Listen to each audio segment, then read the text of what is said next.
All right, I think we're ready to get started for the first part of things this evening. Good evening. My name is John Foran. I'm the executive director of Miami University's Menard Family Center for Democracy. And on behalf of the university and our partners at the Journal News and the League of Women Voters of Oxford, it is my pleasure to welcome you to tonight's forum featuring the major party candidates running this fall to serve as Butler County Commissioner and Butler County Auditor. First, let me thank tonight's participating candidates. For the commissioner's race, they are Republican Party nominee Cindy Carpenter and Democratic nominee Letitia Hazel. And for the auditor's race, they are Democratic nominee Mike D'Alessandro and Republican nominee Roger Reynolds. I would also like to thank the diverse array of community organizations throughout Butler County who have provided invaluable help in putting this forum together and publicizing it throughout the region.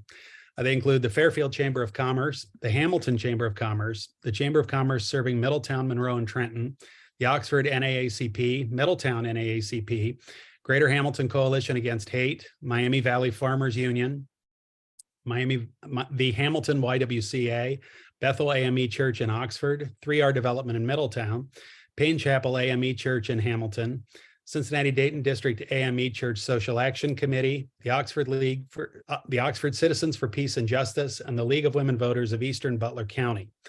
Finally, let me introduce our two moderators who will be asking the questions in tonight's forum, Ms. Jennifer Fisher, who is co-president of the League of Women Voters of Oxford, and Michael Pittman, who is the senior associate reporter covering local news and politics for the Journal News.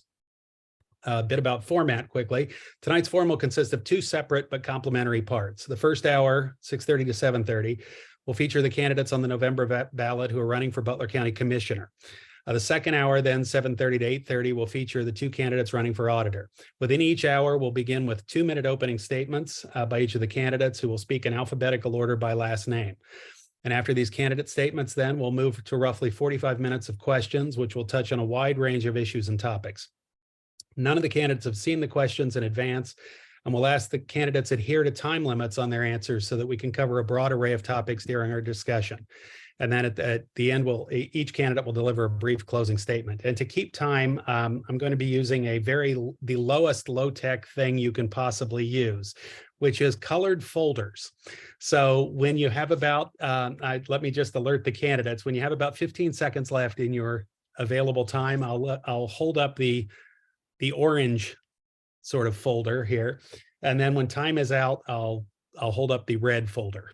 So again, as low tech as you can get, but we just ask that you sort of adhere to that generally so we can move along and cover a lot of topics. So without further ado, let me go ahead and turn to the candidates running for commissioner and ask them for their opening statements of up to 2 minutes each. And first to speak will be Ms. Carpenter. Thank you for joining us. Oh, you're actually muted.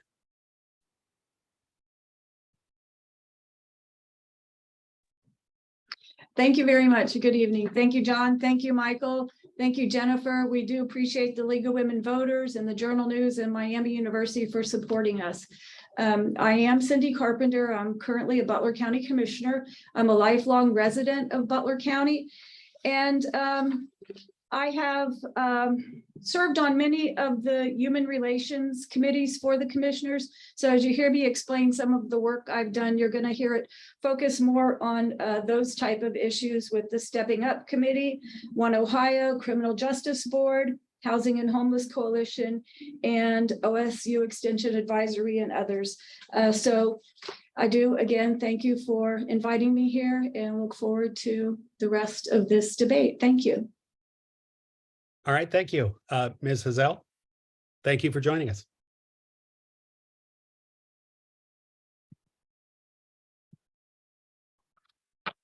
Thank you, and good evening to all. I would like to first thank the Journal News, the League of Women Voters of Oxford, and Miami University's Menard Family Center for Democracy, and all of the supporting organizations for tonight's forum. I am Letitia Hazel, and I have been a resident of Westchester for close to 6 years. I come with more than 21 years of extensive public service, human resources leadership. I have worked for both state and local government for this great state of Ohio. I've also worked for the largest public school district in Ohio, the Columbus City Schools. Currently, I serve as the Deputy Director of Human Resources and Chief Talent Acquisition Officer for the City of Cincinnati. I feel like I'm uniquely qualified for the role of Butler County Commissioner because you're not going to find many candidates throughout Ohio who have worked closely with state and local leaders, who have worked closely with county officials, who works closely on a regular basis with city council members, department heads, community leaders, union partners on matters on matters for everyday working families, matters for the individual workers. I get an opportunity to work closely on economic development projects. I get the opportunity to work closely on workforce development projects. I get the opportunity to work closely on many human resources matters. And so I decided to run for Butler County Commissioner because I believe our current leaders are out of touch. And I believe that it's time for us to start investing in our families, in our working families, and in our children.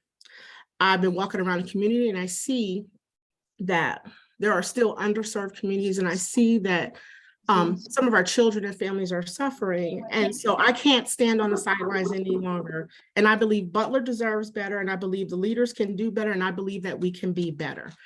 Thank you.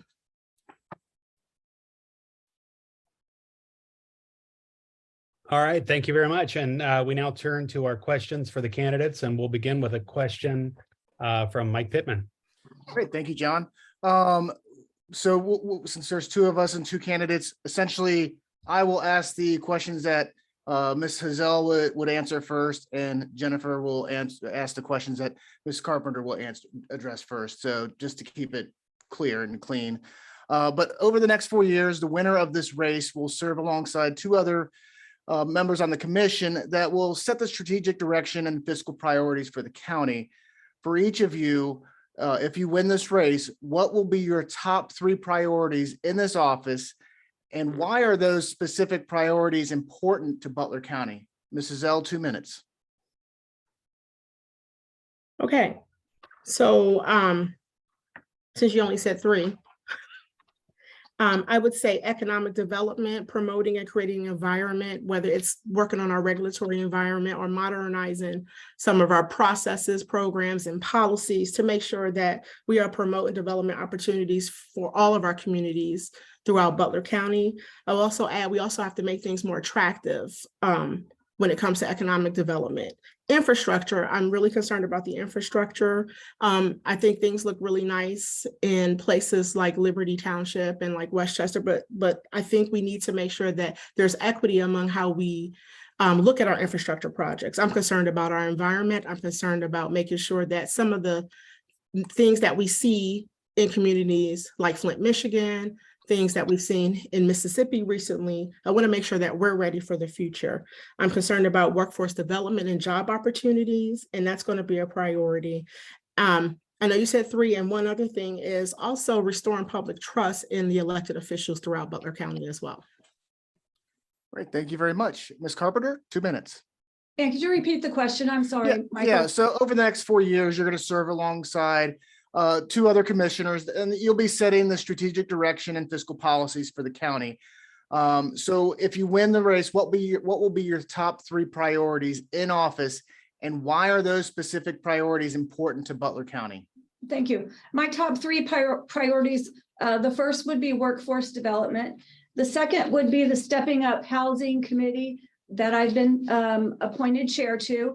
And the third would be the One Ohio local board, where we are responsible for distributing the opiate settlement dollars, $57 million that is coming down to our region here in the state of Ohio.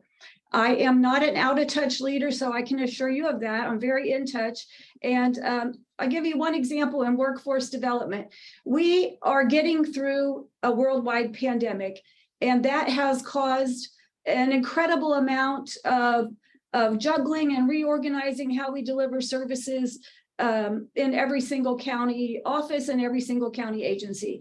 I worked with the leaders of Middletown, the superintendents of Middletown and Hamilton school districts, the dean of the president of Miami University, and we created new opportunities for nurses for nursing students to have their tuition subsidized, to have their credits that come over from Butler Tech credited to them as they graduate with associate's degrees. So when we want to talk about workforce, we need to look at the end demand positions and make sure that we have a trained workforce here in Butler County to meet those demands. And as you know, I've been in the news recently with traveling to North Carolina to see a crisis stabilization unit and traveling to Vero Beach to see a wraparound comprehensive program for housing the homeless. And we need to address the needs of individuals coming out of our criminal justice system who have mental health issues and also substance use issues. That is a very strong initiative that I'll be working on in the upcoming term. One Ohio, when we spend the opiate settlement dollars, we need to do that in a way that's going to make a difference. I have recruited members of this board, from judges to high-ranking officers in the sheriff's department to CEOs of local hospitals and business leaders. So I know we're going to make good decisions when we get down to approving projects and putting that money into action. So my top priorities are the One Ohio funds, the Stepping Up Housing Initiative, and workforce development as we come out of the pandemic. Thank you. Great, thank you very much. Okay, great. For our next question, many voters may be unfamiliar with the job of county commissioner. Why is this race important to voters? How does this position affect everyday people in their everyday lives? 2 minutes each. Ms. Carpenter, you will go first. Okay. The job of Butler County Commissioners means that you serve on a board of 3 individuals. This is the midterm elections where only 1 commissioner is up. And in 2 years with the president, the 2 other commissioners will be up. We are largely responsible for budgeting for the county government and making sure that each office can run and comply with their statutory duties. In addition, we have the responsibility to appoint to various boards throughout the county, like the Board of Developmental Disabilities, like the Emergency Management Board. And it's important that we get the right individuals from our community to represent us as the best that they can, and also to be effective in their roles there. So our particular office and our 600 employees, it serves largely as a branch of state government. And some examples of that would be the Medicaid department, food stamps department. We also play a role in planning and zoning, and we have responsibilities for all of the unincorporated areas around the county. There are a lot of other, a myriad of responsibilities. You know, I serve on the Courthouse Restoration Committee, and the commissioners have ownership of that building. So, but I think those are probably the largest responsibilities. Ms. Hazel, you're next. Thank you for that question.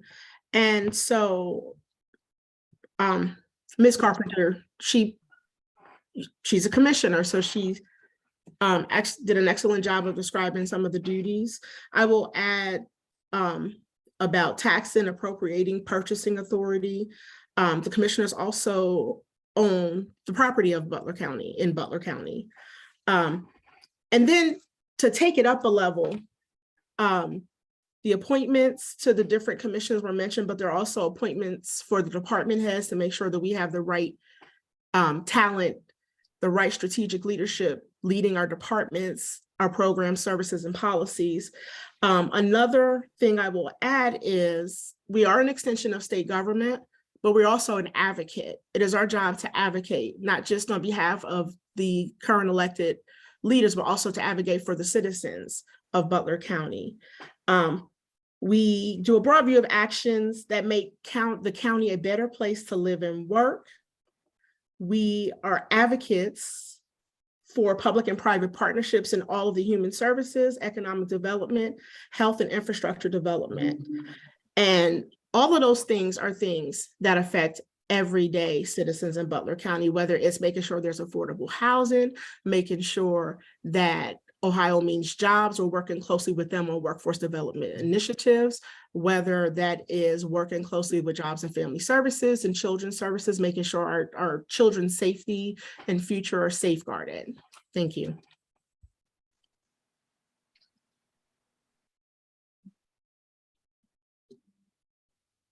Great, thank you very much. I will be showing the time. I have even more sophisticated than John, so you'll see those there. John is running some IT issues there. So Mrs. L, you are back up first here. You are running for local office as a nominee for one of our two major parties, and politics right now is very polarized. How do you keep party politics out of your work, and how do you ensure all citizens, Republicans, Democrats, Independents, and those from other minor parties feel they are also represented? 2 minutes. Thank you. So I will first start. It doesn't matter what your party affiliation. When you're an elected leader, you're responsible for leading every citizen within that county.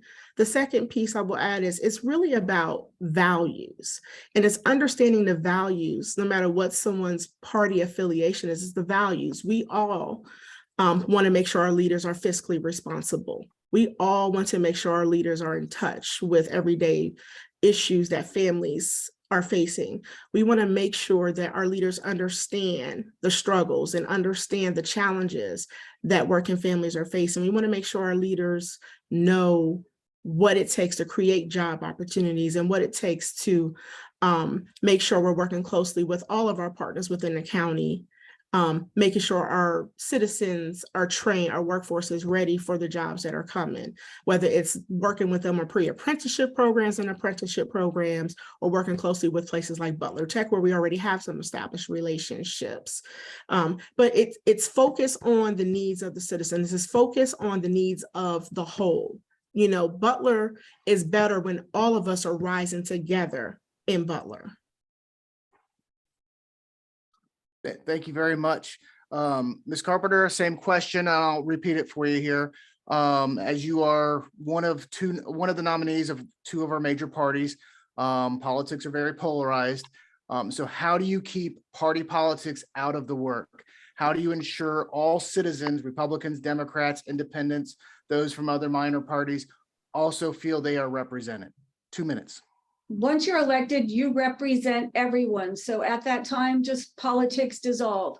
When I'm in the communities, I've met people from every single community in Butler County, and I talk to them about what they need, whether that is a problem with the railroad crossing in St. Clair Township, or if that's an ambulance that they need in Hanover Township for a rural area, or if that's helping to secure $5 million for Miami University for a business incubation center for innovation for their students. So I do get out there and stay in touch with every sector of business and every part of our very diverse community here, with 4 major population centers and 1 college town, lots of rural area. It is important to meet your people, to know who the leaders are, to know who just a regular guy is on the street, and listen to them and make sure that when you represent them, you're doing the best you can to hold to their values.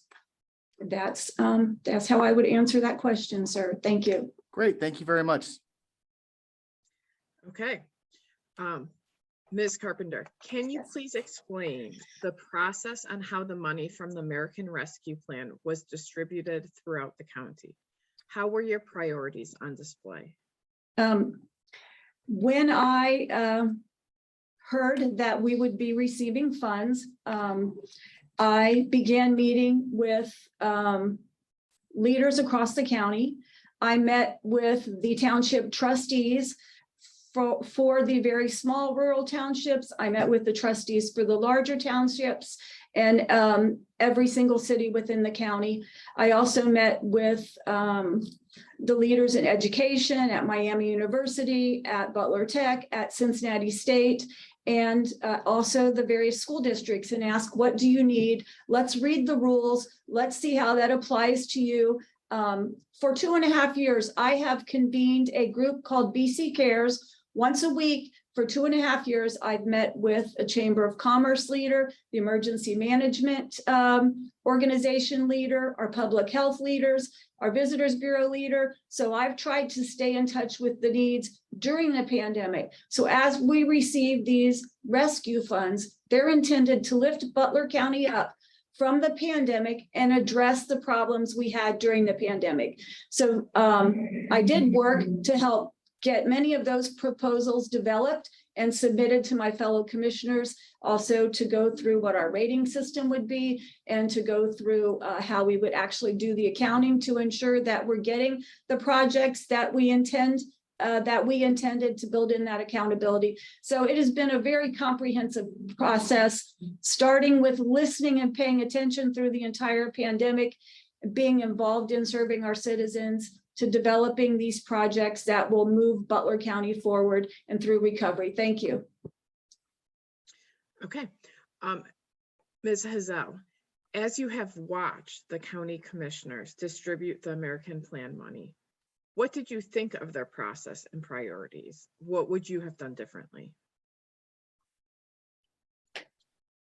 So I think what I would have done differently, and I'm going to start with that, is I would have had a process to allow the citizens to be able to come forward, whether it's a town hall or some more community meetings. I feel like, you know, there have been some strides in Butler County, but I still find that people are being left behind.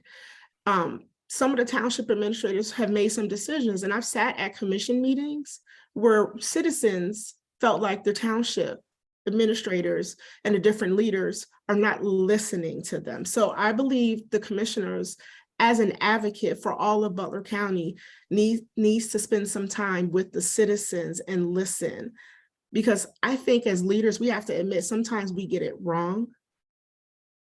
And if we would have listened to some of the people that are experiencing the challenges, if we would have listened to some of those who have been there and it didn't work, then we could have had some better outcomes. And I would also add that we also, as commissioners, should be going up to follow up on the progress and the results to make sure that what we allocated funds for, what we hoped would be the outcome, is truly the outcome at the end.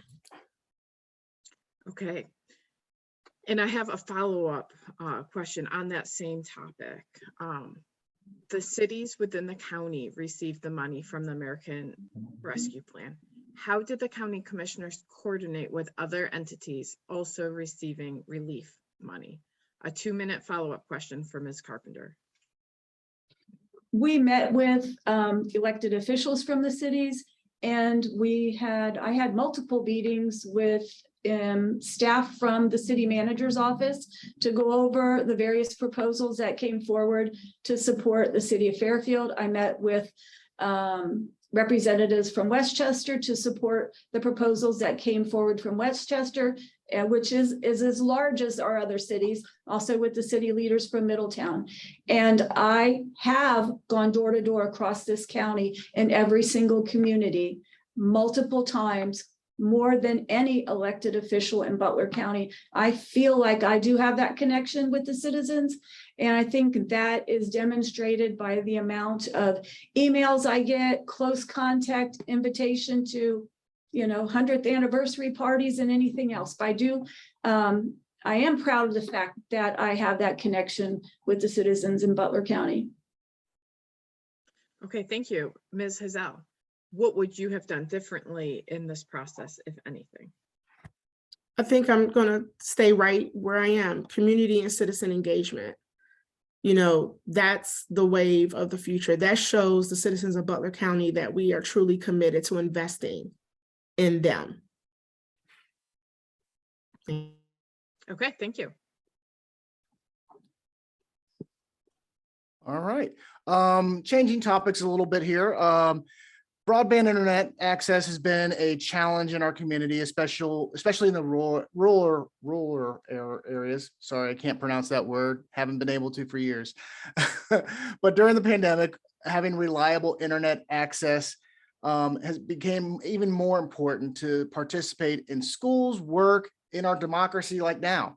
How do we make sure that everyone has access to broadband? And what role should the county have in this issue, if any? Ms. Hazel, 2 minutes. So I think the pandemic has certainly showed us how when the schools were shut down and lots of other things shut down, that the only connection that we had for the most part with folks outside of our homes was having access, right, to broadband. And so it is definitely critically important. I will say that it's the county's job to make sure that funds are appropriated, that we make sure that we are doing our research, making sure that we are procuring the right level of services so that the county, across the whole county, that broadband access is addressed. So that is it in a nutshell. But it is definitely critical. The more we move forward in the future, the more we rely on technology and broadband access for a whole host of our resources and our sources of things to survive on our day-to-day basis. Thank you very much. Ms. Carpenter, 2 minutes, same question. Would you like me to repeat that for you? No, thank you, sir. All right. I began working on the issue of lack of broadband access to the rural areas of the county long before the ARPA money arrived. Former County Administrator Charlie Young and I met with individuals from Butler Rural Electric in the Talawanda School District, which is the school district that has the most gaps. There are also gaps as you go over into Morgan Township and Okeana. So we started having those conversations with Cincinnati Bell and others back then. So as this money came forward and the statute for ARPA clearly said it can be used for broadband, I reconnected with Charlie Young and we set up a series of meetings to kind of figure out what would it take. We saw that Greene County had been sort of, first out there to come up with their RFP. So that was great that we had that to take a look at. But through working together, we did develop an RFP and the commissioners have set aside $10 million for broadband. We do think that's the right number, but if you listen to my fellow commissioners, we're committed to funding at a higher amount if that's what it takes. But during the pandemic, thanks to the city of Oxford and Miami University, they were able to get a solution to get hotspots out there for every student at the Talawanda School District. So it is just kudos to small communities that figure out how to make sure that their children are being educated. And I want to make sure this doesn't happen again here. It's a big priority of mine. Thank you. Thank you very much. Okay, moving on. Oops. I'd like to ask about the county commissioner's role in the debate about solar and wind farms. According to the Journal News, the commissioners back in June adopted a measure that designated a restricted area that prohibits the construction of economically significant wind farms, a large wind farm, and or a large solar facility. The measure, which passed unanimously, covered all unincorporated areas within a dozen townships in the county. Please share your views on this issue. Is this kind of regulation an infringement on the individual property rights of people who may want to lease their land for this purpose? 2 minutes each. Ms. Carpenter. Thank you.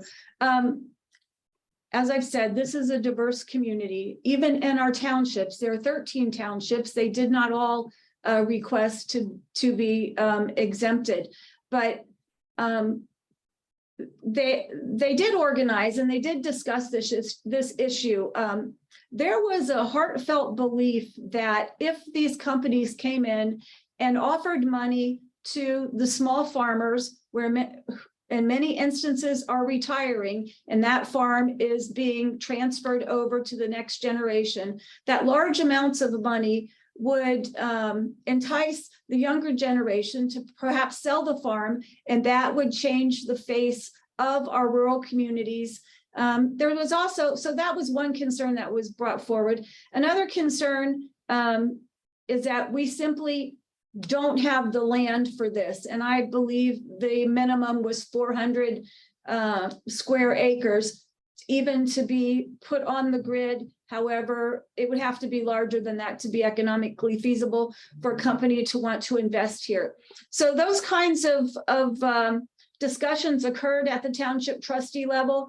And when I asked our president of the trustee association if he would bring back any new technologies that did meet the needs of our communities, bring it back to the commissioners, because I want to know about it, and I promised to listen to it. And as I stated, and I think went on the record there, it's important to me that we move forward with these technologies.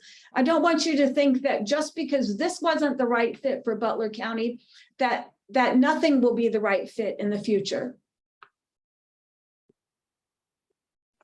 Okay, thank you. Ms. Hazel, please share your views on this issue. Is this kind of regulation an infringement on the individual property rights of people who may want to lease their land for this purpose?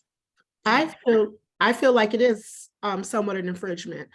I will also say that it felt like the first gut reaction of the commissioners was to ban and restrict, and it almost seemed as if there wasn't even an open discussion to let the scientists help us decide whether or not this would really be a good fit. Solar and wind farms, maybe wind won't be a good fit for Butler, but maybe solar is, right? And so we're talking about an investment in future generations to come. And I feel like that decision was short-sighted, leaning on this generation, particularly concerned that the future generation might sell off the land. I mean, when we're making investments in solar and wind, we're talking about the gains decades from making this decision. I think before we restrict and ban, we should have maybe put together a committee and relied on the data and the sciences first and really made a comprehensive decision on whether or not this was a fit for Butler County. Okay, thank you. I have a 1-minute follow-up question to that. Ms. Carpenter, what should the county's role be in renewable energy?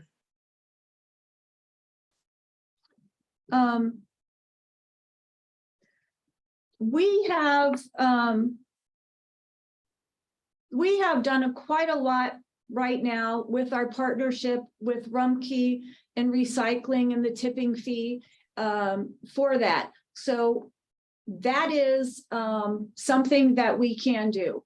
And I'm trying to think about county government and what we are truly involved in. Our responsibility in this issue was simply to approve it or not approve it. We are not writing any policy. We're not implementing any plans. So I guess it would be to encourage it and to work with our cities and support them in any way that we can. But as I said before, we will be open to any projects that our individual townships bring forward for our consideration. That door is not closed. That was simply a step that our Township Trustee Association chose to make. Okay, Ms. Hazel, what do you think the county's role should be in transitioning to renewable energy? I believe that the county's role is to make it an initiative. It's time for us to have some sort of initiative to make a green plan. I was endorsed by the Ohio Environmental Council Action Fund, and they have a plethora of resources available for leaders all across Ohio to develop green plans or to work on renewable energy resources or renewable energy, period. You know, our future is at stake. our environment is at stake when we don't have plans in place. And it's time that we consider making an initiative, putting together a new committee that is focused on a green plan for Butler County.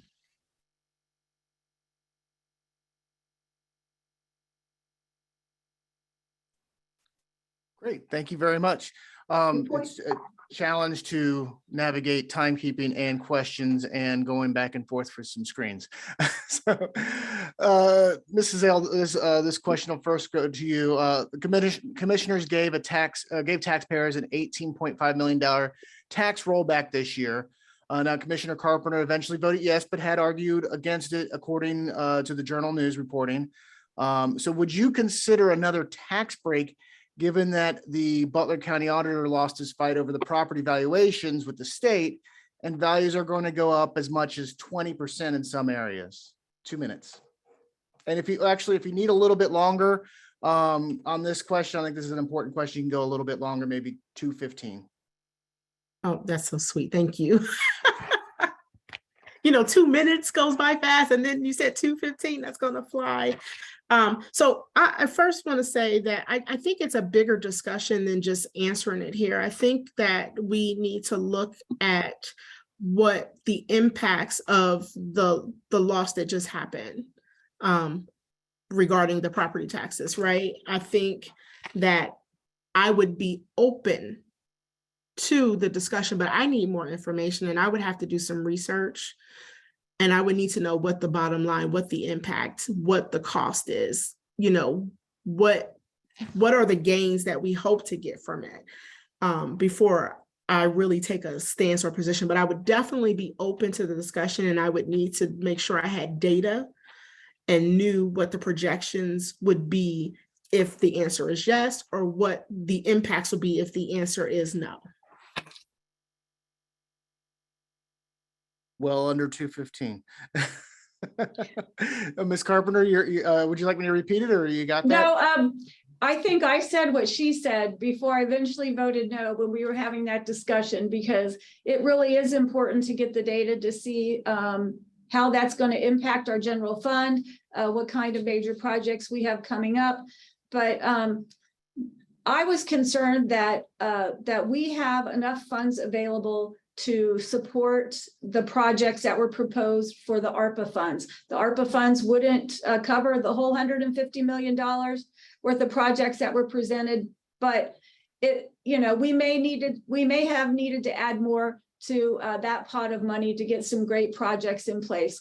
Also, we were sent dollars for rental assistance for people who had challenges paying their rent due to COVID. Well, that's a certain group of people, but there were also a group of renters with, in the very low income category who did not receive funds and support with the rental assistance. And I was really concerned about that group of individuals.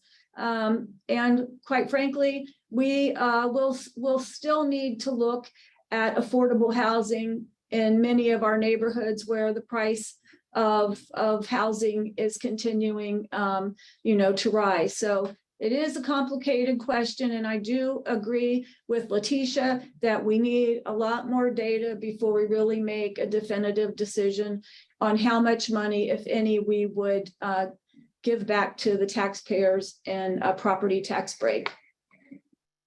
Great, thank you very much. And speaking of affordable housing, that's the topic of our next question from Jennifer. Okay. Lack of affordable housing, particularly for those on the lowest end of the economic spectrum, is an issue across the country. What do you see as the role of county government in providing emergency shelter for the unhoused and ensuring that there are affordable units in the longer term? According to the Journal News, a group of local officials traveled to Florida to observe Dignity buses, an alternative housing option that is being used in some communities to address homelessness. Is this an option for Butler County? What are the pros and cons? Is this the right solution for our community? 2 minutes, Ms. Carpenter. Oh, great. I was able to to go on that tour to Vero Beach, Florida. And I didn't know what to expect. But the Dignity buses are just one piece of a whole wraparound program that lifts people from being homeless to having job skills to finally being housed. So it's an incredible program. They also they have some workforce training components to that. They also have on the site work that an individual can do to earn money on that day if they need money. And they have a community kitchen to feed individuals. So it's a great program. We have invited those folks to Butler County to meet with one of our groups, New Life Mission, that has a similar kind of program to see if there are any components of that they would be interested in. The Dignity buses are what people are talking about, but the buses really got them over their hurdle in Vero Beach, where no one wanted to build homes for the homeless and no one wanted it in their community. So having these bunks that they built in the buses met the need to get people, out of the weather into somewhere where they could have a good night's sleep, where they would have a better start the next day. So it was an innovative solution for that community. We're going to have to meet with people here in Butler County to see if that could play a role in our community. But as I chair the subcommittee on housing for Stepping Up and also the executive level housing committee for Stepping Up, we are working through all of these programs. We have inventoried our housing. We have looked at the homeless individuals who are discharged from the Butler County Jail and the type of social services they need that could conceivably move them up instead of just sending them out on the street. So it's complicated, but I really am confident that we have a good team of people looking at this very important topic right now. Thank you. Okay, and I'll repeat the question since it is a longer one. Ms. Hazel, what do you see as the role of county government in providing emergency shelter for the unhoused, ensuring that there are affordable units in the longer term?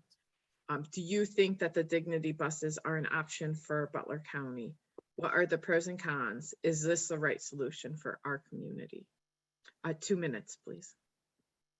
Sure. So the first thing that I am going to say is I believe the role of the commissioners as it relates to this topic, affordable housing, considering what our options are. Is the Dignity bus a right fit for Butler County? What are our options for emergency shelters? I believe the commissioner's role in this is to make sure that we are working with all of our community partners, to make sure that we are working with all of our department heads that can make policies to ensure that we are eliminating or working to eradicate the barriers or the issues that contribute to the homeless, because there are a lot of factors that need to be considered. Some may have mental illness. We may not be talking about people that are housed in jails. Many families in Butler County might be working families and may just be one paycheck away from homelessness and have never been in jail, or maybe have never experienced any mental issues.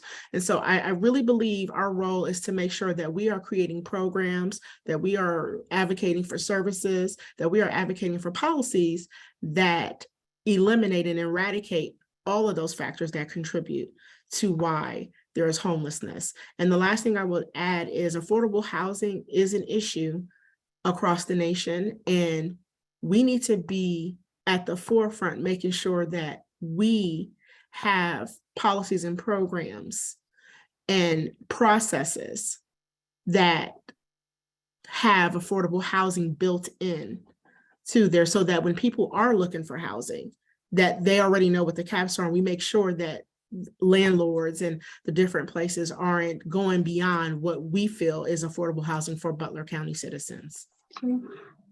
True. Great, thank you very much. All right.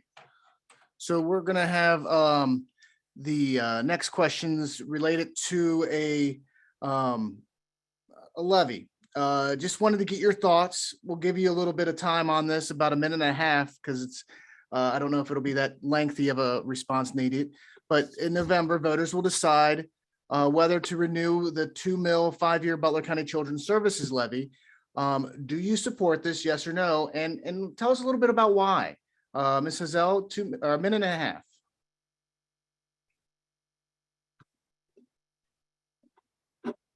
Okay. Yes, I do support it. And our children are our future. Our children need to be safe. Our children need to be protected. Our children need support. Our children need resources.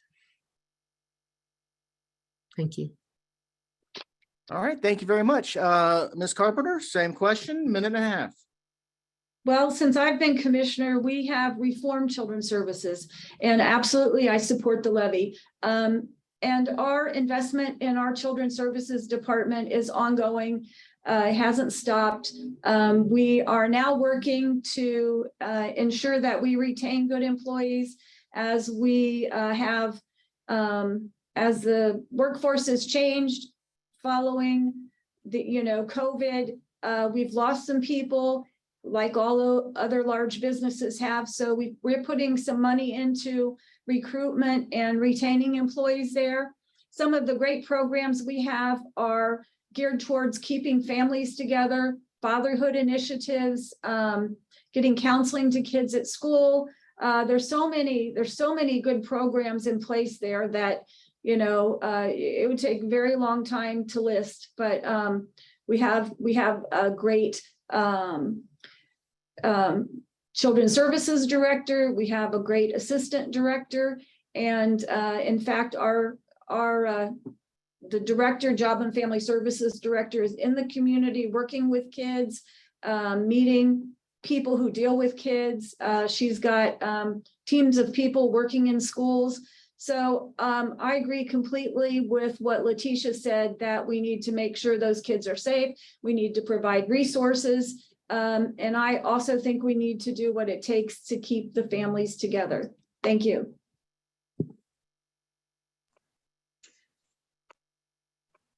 Okay, great. Thank you.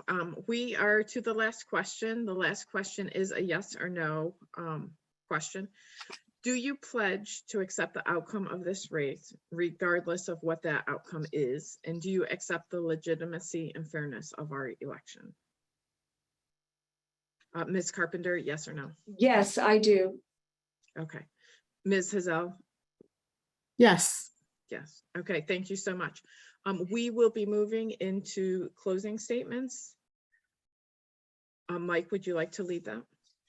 Yes, so we will be moving into our closing statements, as Jennifer just stated.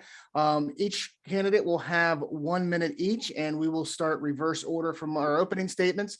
So Ms. Hazel, 1 minute for closing statements. Right. Well, thank you again for this forum. And once again, I am Letitia Hazel. I am a mother. I am a neighbor. I am a volunteer. I am a servant, and I am greatly concerned about the path that democracy is on and the impact that it could have on our future. I believe that it's time to invest in the issues that matter to working people. It's time to invest in the issues that matter to working families and all of the struggles and the challenges that they are facing. I believe it is time for us to elect leaders in Butler County that believe in a Butler, with all of us rising together. And I hope to earn your vote for Butler County Commissioner on November 8th. Thank you. All right, Ms. Carpenter, 1 minute. Thank you. We've talked about a lot of different initiatives that I'm involved in, how I serve on most of the human service committees and some of the projects that I've supported with the ARPA dollars. But I want to tell you that my #1 initiative are the Butler Tech Schools, the one for advanced manufacturing in Hamilton, and the School of Aviation in Middletown. I think that those are located in low income areas, and that's going to make a great deal of difference to the children in those communities and in the rest of Butler County. I'm committed to closing the gap in the Great Miami River Trail. 55% of our residents live along that trail and would have access to over 340 miles of paved trails in Ohio, one of the largest trail systems ever. So thank you very much. Lots of other projects, but I do appreciate this opportunity to tell you what we're doing in Butler County. Great, thank you very much. And John's back on here, so I will turn it over to John Foran. All right, thank you. First of all, let me thank our two candidates for joining us tonight for this. This closes the first part of our forum tonight. As Mike mentioned a while back, I've been in the background here trying to solve some IT problems, and we are not quite there with respect to the auditor candidates. So let me ordinarily what we were planning on doing is going right into the auditors discussion here at 7:30. But if I can ask for the patience of our candidates and the audience, what I'd like to do, if it's all right, is to essentially take about a 5-minute break, and Jenny, Mike, and I will sort of turn off our cameras and get on the phone and hopefully solve this so we can come back on and have our auditors discussion here. So with that said, thank you, Ms. Hazel and Ms. Carpenter. And let's take this is an intermission, an unscheduled intermission, basically. So All we'll be right. back in a few minutes. Thank you. Thank you.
All right, so yeah, so this just when we thought everything with Zoom had been worked out during the pandemic, it has not been worked out clearly. And so we're unable to get one of the candidates onto this Zoom session. So what we're going to do is reschedule to reschedule the auditor's part of this forum to another date. And I'd like to apologize to the candidates that we are not able to figure out how to do the technical side of this tonight. And I hope that people will join us for that forum, likely sometime in early October. So, and we will be sure to get the word out to everyone here who was registered for this Zoom call this webinar as much as well as other people. So again, I apologize, and technical difficulties have prematurely ended the night. But if you're a Bengals fan, you're probably okay with that. But anyway, with that said, thank you all, and please join us for the soon to be rescheduled auditors discussion. So thank you.